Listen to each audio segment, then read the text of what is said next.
عورت چھپا کر رکھنے کی چیز ہے. ان المرأۃ عورت فاذا خرجت، جب وہ گھر سے نکلتی ہے، استشرفها شیطان، اب شیطان جو ہے اس کو تاک میں رکھتا ہے. واقرب ما تکون بروحة ربها وهي في قعر بیتها، وہ اپنے رب کی رحمت سے قریب ترین ہوتی ہے جبکہ اپنے گھر کے بھی کسی اندرونی حصے. اسی لیے فرمایا مردوں کے لیے مسجد میں نماز افضل 28 گنا، اور عورت کے لیے گھر کی نماز مسجد سے افضل، گھر کے صحن کی مسجد سے افضل، دالان کی صحن سے افضل، کمرے میں اس سے افضل، اور کمرے کی کوئی بغلی کوٹھڑی ہے تو اس میں سب سے افضل. یہ احادیث نبی اکرم صلی اللہ علیہ وسلم. عبداللہ ابن احمد ابن حنبل نے زوائد الزہد میں اور ابن ابی شیبہ نے ابن سعد نے اپنی کتابوں میں مسروق کی روایت نقل کی ہے کہ حضرت عائشہ جب تلاوت قرآن کرتے ہوئے اس آیت پر پہنچتی تھی وَقَرْنَ فِي بُيُوتِكُنَّ، تو بے اختیار رو پڑتی تھی. قرآن کہتا ہے اپنے گھروں میں رہو. حضرت عائشہ نے شہادت عثمان کے بعد باہر نکل کر لشکر کی قیادت، پھر ساری عمر افسوس تھا کہ میں نے غلط کہا. حافظ ابو بکر بزار حضرت انس سے روایت کرتے ہیں کہ عورتوں نے حضور سے عرض کیا کہ ساری فضیلت تو مرد لوٹ کے لے گئے، وہ جہاد کرتے ہیں، خدا کی راہ میں بڑے بڑے کام کرتے ہیں، ہم کیا عمل کریں کہ ہمیں بھی مجاہدین کے برابر اجر مل سکے؟ جواب میں آپ نے فرمایا من قعدت منکن فی بیتہا فإنہا تدرک عمل المجاہدین، تم میں سے جو شخص اپنے گھر میں بیٹھی رہے گی وہ مجاہدین کا اجر حاصل کرے. یہ ایک ہوا کا رخ ہے، بتایا جا رہا ہے، یہ نظام ہے جس کو اس شکل میں دیا جا رہا ہے. اب آئیے سورہ نور کی طرف. یا ایھا الذین آمنوا لا تدخلوا بیوتا غیر بیوتکم حتی تستأنسوا وتسلموا علی اہلها ذالکم خیر لکم لعلکم تذکرون. اہل ایمان مت ہرگز مت داخل ہو اپنے گھروں کے علاوہ کسی اور گھر میں جب تک کہ تم ان کے ساتھ مانوس نہ ہو جاؤ، اذن نہ لے لو، ان پر سلام نہ کرو، یہی تمہارے لیے خیر بہتر ہے. اس کے بعد تفصیل آئی ہے، اس میں میں اس وقت نہیں جا رہا. اور جو لوگ اس پر عمل نہیں کرتے ان کے بارے میں قرآن مجید کیا کچھ، حضور کیا کچھ فرما رہے ہیں یہ آپ سن لیجیے. بہت سخت احکام. عن ابی ہریرہ رضی اللہ عنہ ان رسول اللہ صلی اللہ علیہ وسلم قال لو ان امرأ اطلع علیک بغیر اذن فخذفته بحشاة ففقعت عینہ ما کان علیک من جناح. متفق علیہ، بخاری اور مسلم دونوں کی ہے. اگر کوئی شخص تمہارے گھر میں بغیر اجازت کے داخل ہو جائے اور تم اس کی سزا کے طور پر اس پر کنکریاں پھینکو اور اس کی آنکھ پھوٹ جائے کنکری سے تو تم پر کوئی گناہ نہیں. بغیر اجازت کے گھر میں آ گیا ہے، بغیر اذن کے، بغیر استئذان کے کنکریاں مارو اور کنکری سے آنکھ پھوٹ جائے، فما کان علیک من جناح، کوئی حرج نہیں. اب آ رہی ہے اصل آیت. قل للمؤمنین یغضوا من ابصارهم ویحفظوا فروجهم ذلک ازکی لهم ان اللہ خبیر ما یصنعون. وقل للمؤمنات یغضضن من ابصارهن ویحفظن فروجهن ولا یبدین زینتهن الا ما ظهر منها وَلْيَضْرِبْنَ بِخُمُرِهِنَّ عَلَى جُيُوبِهِنَّ وَلَا يُبْدِينَ زِينَتَهُنَّ إِلَّا لِبُعُولَتِهِنَّ أَوْ آبَائِهِنَّ أَوْ آبَاءِ بُعُولَتِهِنَّ أَوْ أَبْنَائِهِنَّ أَوْ أَبْنَاءِ بُعُولَتِهِنَّ أَوْ إِخْوَانِهِنَّ أَوْ بَنِي إِخْوَانِهِنَّ أَوْ بَنِي أَخَوَاتِهِنَّ أَوْ نِسَائِهِنَّ أَوْ مَا مَلَكَتْ أَيْمَانُهُنَّ أَوِ التَّابِعِينَ غَيْرِ أُولِي الْإِرْبَةِ مِنَ الرِّجَالِ أَوِ الطَّفْلِ الَّذِينَ لَا يَظْهَرُوا عَلَى عَوْرَاتِ النِّسَاءِ وَلَا يَضْرِبْنَ بِأَرْجُلِهِنَّ لِيُعْلَمَ مَا يُخْفِينَ مِنْ زینتہن وتوبوا الی اللہ جميعا ایھا المؤمنون لعلکم تفلحون. یہ لمبی آیت ہے. اہل ایمان، اے نبی کہہ دیجئے اہل ایمان مردوں سے اپنی نگاہیں نیچی رکھا کریں اور اپنی شرمگاہوں کی حفاظت کریں، یہی ان کے لیے زیادہ پاکیزہ عمل ہے. ان اللہ خبیر بما یصنعون، اور جو کچھ وہ کر رہے ہیں اللہ اس سے واقف ہے. وَقُلْ لِلْمُؤْمِنَاتِ يَغْضُضْنَ مِنْ أَبْصَارِهِنَّ، اور مومن عورتوں سے بھی کہہ دیجئے کہ وہ اپنی نگاہیں جو ہے نیچی رکھا کریں. وَيَحْفَظْنَ فُرُوجَهُنَّ، اپنی شرمگاہوں کی حفاظت کریں. وَلَا يُبْدِينَ زِينَتَهُنَّ إِلَّا مَا ظَهَرَ مِنْهَا، اور اپنی زینت کو ظاہر نہ کیا کریں سوائے اس کے کہ جو بالکل ظاہر ہو جائے. قُلْ لِلْمُؤْمِنِينَ يَغُضُّوا مِنْ أَبْصَارِهِمْ وَيَحْفَظُوا فُرُوجَهُمْ ذَلِكَ أَزْكَىٰ لَهُمْ إِنَّ اللَّهَ خَبِيرٌ بِمَا يَصْنَعُونَ. نوٹ کر لیجئے کہ یہ کہاں ہو رہا ہے؟ گھر میں داخلے کے بعد. گھر میں داخلہ اجازت سے، اور داخلہ ہوگا صرف محرموں کا. گھر کے اندر جو ہے وہ نامحرم تو نہیں آئے گا. یہ میں آگے بیان کر رہا ہوں. وَقُلْ لِلْمُؤْمِنَاتِ يَغْضُضْنَ مِنْ أَبْصَارِهِنَّ وَيَحْفَظْنَ مِنْ فُرُوجِهِنَّ، اور کہہ دیجئے مومن عورتوں سے بھی کہ وہ بھی اپنی نگاہیں جھکا کر رکھیں اور اپنی شرمگاہوں کی حفاظت کریں. وَلَا يُبْدِينَ زِينَتَهُنَّ إِلَّا مَا ظَهَرَ مِنْهَا. محرموں سے پردہ کیا ہے؟ محرموں سے اس کا نام ستر ہے.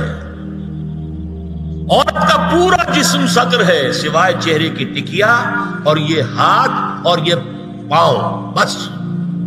کیا مطلب ہے؟ بھائی بھی نہیں دیکھ سکتا بہن کے جسم کا کوئی اور حصہ، باپ بھی نہیں دیکھ سکتا بیٹی کے جسم کا کوئی حصہ. یہ ستر ہے. ستر محرموں سے پردہ ہے. وَلْيَضْرِبْنَ بِخُمُرِهِنَّ عَلَى جُيُوبِهِنَّ، یہ بھی گھر کے اندر کی بات ہو رہی ہے. کیونکہ میں پہلے بتا چکا ہوں جلباب ہوتا تھا جب گھر سے باہر نکلتی تھی عورت، تو وہ اپنی چادر لپیٹتی تھی، اپنے چہرہ نہیں ڈھانپتی تھی. صرف چہرے کا حکم دیا گیا اس کے ضمن میں. وہ سورہ عذاب کی آیت ہے، وہ رہ گئی، میں بیان کروں گا. اور خمار اوڑھنی ہوتی تھی جو گھر میں اوڑھتی تھی. گھر میں ظاہر بات ہے کہ جلباب تو نہیں لیا جا سکتا، آخر گھر کا کام کاج کرنا ہے. ہلکی سی اوڑھنی وہ گھر میں. لیکن فرمایا وَلْيَضْرِبْنَ بِخُمُرِهِنَّ عَلَى جُيُوبِهِنَّ، اور انہیں چاہیے کہ اپنی اوڑھیوں کے، بکل اوڑھنیوں کے اپنے سینوں کے اوپر، گریبانوں کے اوپر بھی مار لیا کریں. اب اس کے بعد فرمایا وَلَا يُبْدِينَ زِينَتَهُنَّ إِلَّا لِبُعُولَتِهِنَّ. اب یہاں یہ زینت کا لفظ آ رہا ہے چہرے کے، اور چہرے ہی میں کچھ سنگھار بھی ہوتا ہے. اب ان کے لیے کہا گیا کہ چہرے کی زینت اور چہرے کے اوپر اگر کوئی بناؤ سنگھار ہے، زیور ہے، تو اس کی زینت نہ ظاہر کریں. مگر اب یہ یہاں تفصیلی آئی ہے، جو محرم ہے ان کی تفصیل. تو فرمایا کن کے سامنے ظاہر کر سکتی ہے؟ الا لبعولتہن، سب سے بڑھ کر تو شوہر، اور آبائہن، اور یہ آپ نے باپ. اچھا، باپوں میں نوٹ کی نہیں، باپ حقیقی ہو، اخیافی ہو، اللاتی ہو یا رضاعی ہو، یہ چاروں قسم کے باپ اس میں شامل ہیں. جس عورت نے دودھ پلایا تھا اس کا شوہر بھی باپ بن گیا. اور آبائے بعولتہن، اپنے شوہروں کے باپ، یا ابنائہن، ان کے اپنے بیٹے. بیٹوں میں بھی آئیں گے چاروں، اللاتی، اخیافی، عینی اور رضاعی. او ابنائے بعولتہن، اور اپنے شوہروں کے بیٹے. ہو سکتا ہے شوہروں کی اور بیویاں بھی ہوں، تو ان کے بیٹے بھی، جو ستیلے بیٹے ہیں وہ بھی محرم، ان سے کسی شکل میں کبھی شادی نہیں ہو سکتی. او اخوانہن، یا ان کے بھائی. او ابنائہن، یا اپنے بیٹے. او ابنائے بعولتہن، یا اپنے شوہروں کے بیٹے. او اخوانہن، یا اپنے بھائی. او بنی اخوانہن، یا اپنے بھائیوں کے بیٹے. او بنی اخواتہن، اپنا بھتیجا. اپنا بھتیجا، شوہر کا بھتیجا نہیں، اپنا بھتیجا محرم ہے. اپنا بھانجا محرم ہے، شوہر کا بھانجا محرم نہیں ہے. او نسائہن، یا ان کی عورتیں، اپنی عورتیں، جان پہچان کی عورتیں. او ما ملکت ایمانہن، یا جو ان کے داہنے ہاتھوں کی ملکیت، باندیاں، غلام. اس میں عرض کر چکا ہوں کہ اس میں کافی اختلافات ہیں. یہ بھی ہے کہ اس سے مراد صرف باندیاں ہیں، غلام مرد ہیں. یہ بھی ہے کہ مرد بھی ہے، اور یہ بھی ہے کہ مرد جب تک کہ وہ بالی ہوگا. لیکن میں اس بحث میں یہاں نہیں جانا چاہتا، یہ پھر فقہ کی بحث ہو جائے گی. اب التابعین غیر اولی الاربہ، کچھ ایسے لوگ بھی ہوتے ہیں، کوئی کسی کے گھر میں تو اندھا آدمی رہ رہا ہے، یا کوئی اور کسی وجہ سے کوئی مریض ہے اسے آپ نے بنا دے رکھی ہے، انہیں عورتوں سے کوئی سروکار نہیں ہوتا۔ اب الطفل الذین لم یظہروا علی عورات النساء، یا وہ بچے کہ جن پر ابھی عورتوں کے پوشیدہ حالات واضح ہی نہیں ہے، پتہ ہی نہیں ہے انہیں، ابھی انہیں جنس کا کوئی احساس ہی نہیں۔ یہ ہے فہرست جو دی گئی ہے کہ جن کے سامنے عورت کھلے چہرے کے ساتھ اور اپنی جو اضافی زینت بھی ہو، کوئی زیور وغیرہ یا کوئی بھی سرما وغیرہ ڈالا ہوا ہے یا کوئی سرخی کو لگائی ہے معمولی سی، تو اس کے ساتھ آ سکتی ہے، اور یہ وہ رشتے ہیں کہ جن سے کسی حالت میں بھی نکاح نہیں ہو سکتا۔ آگے سنیے، وَلَا يَضْرِبْنَ بِأَرْجُلِهِنَّ لِيُعْلَمَ مَا يُخْفِينَ مِنْ زِينَتِهِنَّ، اور چلتے ہوئے اپنے پاؤں زور سے نہ مارے کہ ان کی زینت ظاہر ہو جائے۔ اگر کوئی پازیب پہنی ہوئی ہے، کوئی جھجھنو وغیرہ ہے، تو اب اگر پاؤں مار کر چلے گی تو خواہ ذہن جائے گا بیٹھے ہوئے کا کہ کوئی خاتون جا رہی ہے۔ یہاں تک اس کے علاوہ یہ بھی ہے، تعطر کے بارے میں فرمایا ہے کہ اگر عطر لگا کر کوئی عورت گھر سے نکلی ہے، اذا استعارت المرأة فمرت على القوم ليجدوا ريحها فهي كذا وكذا قال قولا شديدا۔ اس ابو داؤد کی روایت حضور نے فرمایا جب کوئی عورت عطر لگا کر، خوشبو لگا کر نکلتی ہے کہ لوگ اس کی خوشبو سونگیں یا اس کو اوپر مطلع ہو جائیں تو ایسی ہے ایسی ہے، بہت سخت الفاظ حضور نے استعمال کیے کہ جس کو راوی نے نقل نہیں کیا۔ عورت کے لیے خوشبو، عورت کی آواز کا پردہ ہے۔ اب دیکھیے کس حد تک نماز میں اس وقت عورتیں بھی شریک ہوتی تھی، اگرچہ حضور نے فرمایا مردوں کی صف بہترین سب سے آگے والی ہے اور سب سے بری صف سب سے پیچھے ہے، کیونکہ اس کے پیچھے پھر عورتوں کی صف ہوتی تھی، اور عورتوں کے لیے سب سے اچھی صف سب سے پچھلی والی ہے اور سب سے بری سب سے آگے والی ہے۔ سب سے آگے والوں کے سامنے پھر مرد ہوتے تھے، ان کی پشت ہوتی تھی۔ تو اسی طریقے سے اگر غلطی کی ہے تو مرد جو ہے کہے گا سبحان اللہ، امام سے غلطی ہو گئی ہے، مرد کیا کہے گا؟ سبحان اللہ۔ عورت کیا کرے گی؟ اپنے ایک ہاتھ کے پشت پر اپنا ہاتھ مارے گی، اپنی آواز نہیں نکالنی، آواز کا پردہ، چھونے کا پردہ یہاں تک ہے کہ حضور نے کبھی کسی عورت سے ہاتھ نہیں ملایا، اور آپ جب بیعت بھی لیتے تھے تو بس زبانی الفاظ کہلوائے اور کہا ٹھیک ہے بیعت ہو گئی، یا ایک کپڑا پکڑا، اس کا ایک سرا اپنے ہاتھ میں دوسرا سرا اس خاتون کے ہاتھ میں، یا ایک تشت کے اندر پانی بھرا، اس میں ایک طرف اس نے انگلیاں ڈال لی اور ایک طرف حضور کی، لیکن مسافر لا اسافر النساء۔ ایک دفعہ ہوا بھی کہ بعض خواتین نے جب بیعت کی ہے تو پھر انہوں نے ہاتھ آگے بڑھایا مسافر کے لیے، حضور نے فرمایا انی لا اسافر النساء، میں عورتوں سے مسافر نہیں کرتا۔ یا ایھا النبی قل لازواجک وبناتک ونساء المؤمنین یدنین علیہن من جلابیبہن ذلک ادنی ان یعرفن فلا یؤذین وکان اللہ غفورا رحیما۔ اے نبی صلی اللہ علیہ وسلم کہہ دیجئے اپنی بیٹیوں سے اور اپنی بیویوں سے اور مسلمانوں کی خواتین سے۔ اب دیکھیے یہ سورہ احزاب ہی میں ہو رہا ہے، شروع میں یا نساء نبی سے بات چلی، استیزان بھی صرف نبی کے گھر میں داخل نہ ہو اذن کے بغیر، آگے چل کر سورہ احزاب ہی میں عام بھی کر دیا، قل لازواجک وبناتک ونساء المؤمنین، کہہ دیجئے اپنی بیویوں سے، اپنی بیٹیوں سے اور اہل ایمان کی خواتین سے، یدنین علیہن من جلابیبہن، کہ وہ اپنے چہروں کے اوپر اپنی جلباب کو لٹکا لیا کریں، چہرہ چھپ جائے۔ اب اس کی تفسیر میں چاہتا ہوں کہ آپ کو جو مختلف مفسرین نے کی ہے وہ آپ کے سامنے میں رکھوں۔